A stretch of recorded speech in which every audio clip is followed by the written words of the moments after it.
invites you for a $1,000 pair of shoes, she gets mad at you, so I'm there. That's what happened. Get rid of the tattoo, curly top, and I'm going to tell you one thing. Black people do love me. African Americans. They love him. I've got every doubt. It's unbelievable. Get rid of that hairdo, curly top. I'm going to tell you one thing.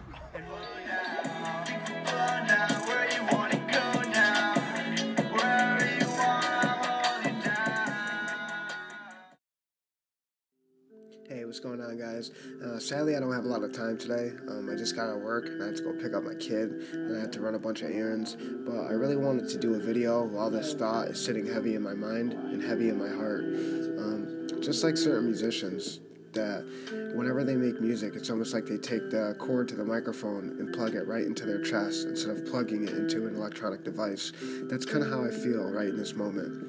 There's certain thoughts that are kind of just buzzing in my head, and I said, man, I really have to go grab my phone, set everything up, and record a video to share with my subscribers about this topic, about Brennan Savage and the song Existential, featured by Killstation and shot by Killstation. Now, this song is incredible. The one thing that is a motivating factor to me to record my insight on it is this one scene where Brennan can be seen taking a drag of a cigarette with this badass look on his face, singing a wonderful verse and holding this umbrella engulfed in flames. I cannot tell you how meaningful and beautiful and artistic that one visual photograph is from that music video. It's absolutely amazing.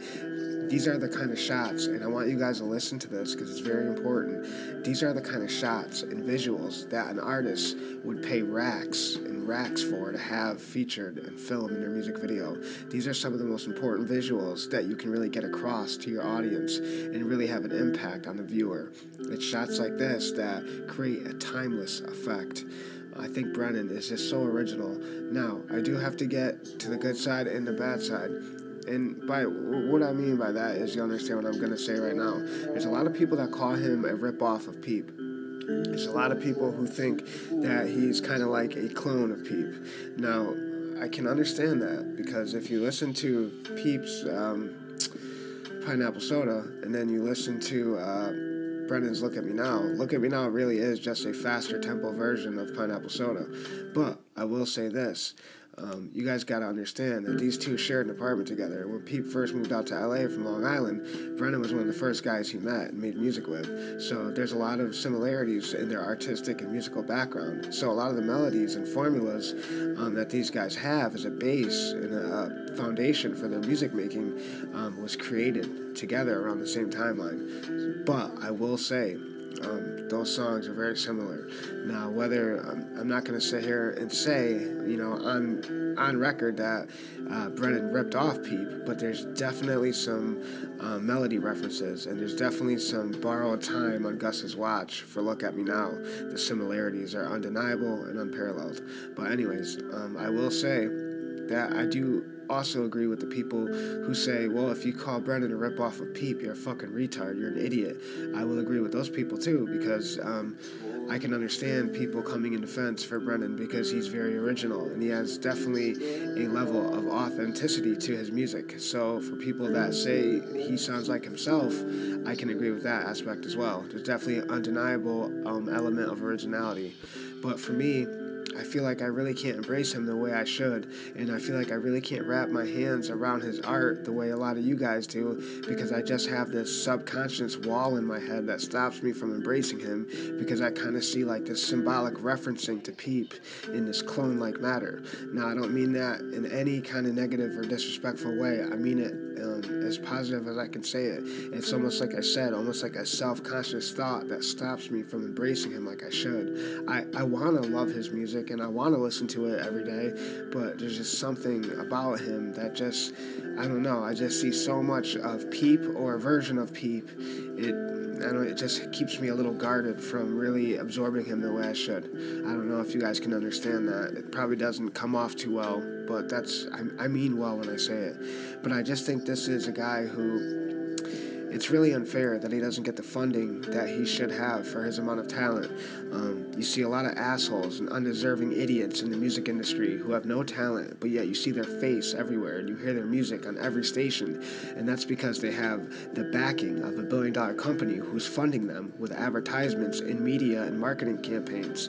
You have artists like Brennan who are fucking 100 times better than all these fucking clowns, and a lot of people don't know who he is because he's underground and he's independent and he's in his own lane. Now there's guys who are kind of forced to be in that circuit, and then there's guys like Brennan who kind of choose to be. You guys should really appreciate that, because Brennan chooses to be independent. He likes to have an intimate fan base. He's happy within the reach that he's in, and you guys have to appreciate that and kind of have a level of respect for that, because he's choosing to remain independent, and he's choosing to kind of just stay within this cult-like following and really not extend it. So even if Sony Records did approach him with $1 billion contract and $600 million in funding, I know it's an astronomical number, but I just want you guys to understand what I'm saying. Even if a label did approach him with that much money, he probably would deny it, because I think he's very comfortable with the reach that he has and with the lane that he's in. And that's very important. That's very beautiful. When you can wear your heart on your sleeve but not put your soul on paper. I don't think there's a lot of artists that are like that, and I think Brennan's like that. Now, with songs like Reflection that he made dedicated to Peep, it's a very beautiful, sad song. Definitely a tear-jerking song. But I just want to get back to Existential for a second, because the minute you hit play on this, it really does just whack you in the fucking head with a chair and fucking throw you halfway across the room. It's just such a beautiful song, and it has so many feels to it. And like I said, guys, the shots are unbelievable. There's people that give this genre a look, there's people who give this genre a sound, and then there's people like Brennan who give it a heartbeat. This kid was incredibly important and really is the pulse of this kind of music. I'll see you guys next time. Go check out this song.